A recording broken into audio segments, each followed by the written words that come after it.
Alfonso Lista, nohun on non heton pojo. Waitataku at bunhian anarpuan hangile wajan, wajay narpo at kalangaw, jaujunan pardon cima jauh-jauh. Unang nachani jana ugmancha iji bunhian dan Potia jenom chomor chai tataku waja chai asinju ojo wi ibon pagan jo ojo wi ibe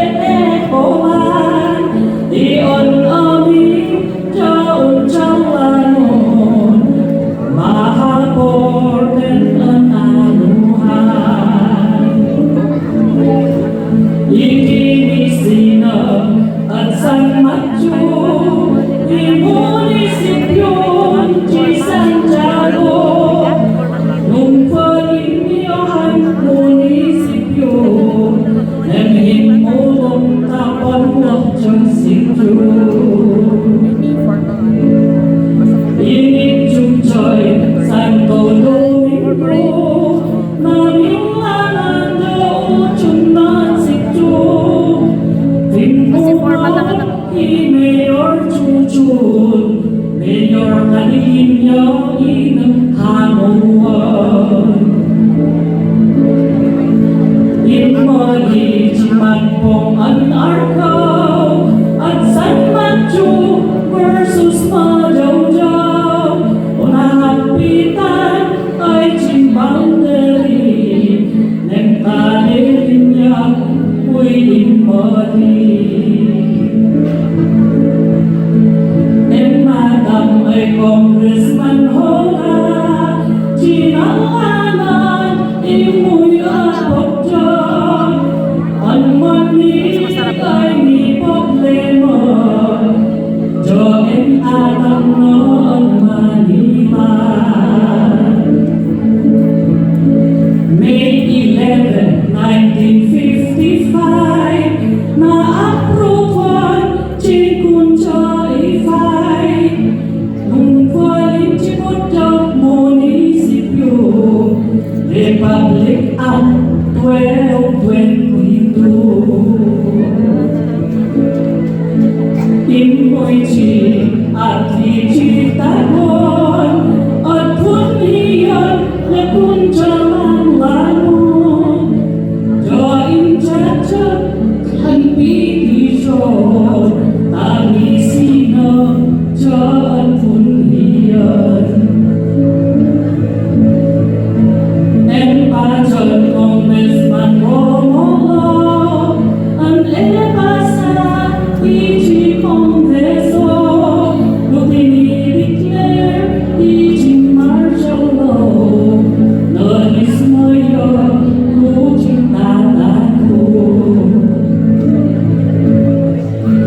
Impoichi, at iji tagon, da ako'y dyan, nalijuan, ne habit siya ay ascendiman, naibig ko nagchibatasan.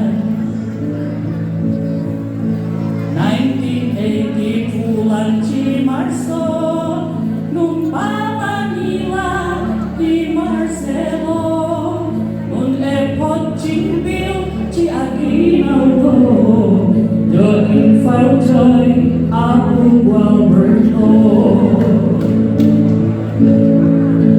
Nung pwede, ang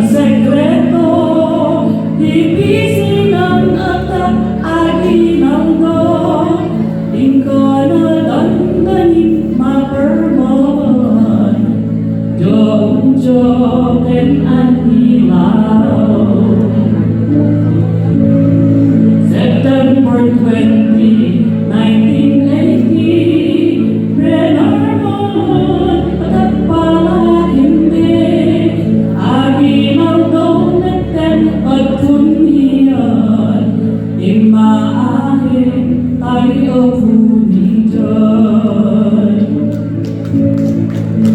Mamahon tayong kakto, ay tayo na ato munisipyo.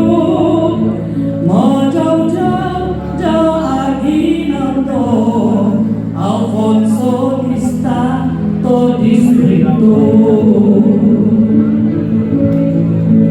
Matigo ato bendisyon, totong tainan maliwan. Jomuna tayo progreso, Mayoyao Lista, Aguinaldo. Mayoyao anar buwan mi, kaya't imanamon oni, mean-an-la tan-enatan mo, ay hingkahon ang tagon mo.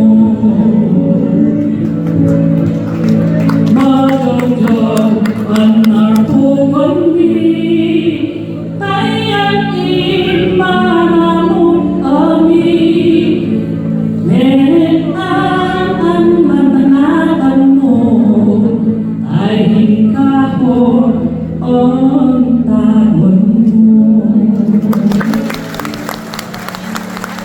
Sabi ko nagawakan ko, ito is a brief historical background of the creation of both Alfonso Lista and Potia and Aguinaldo.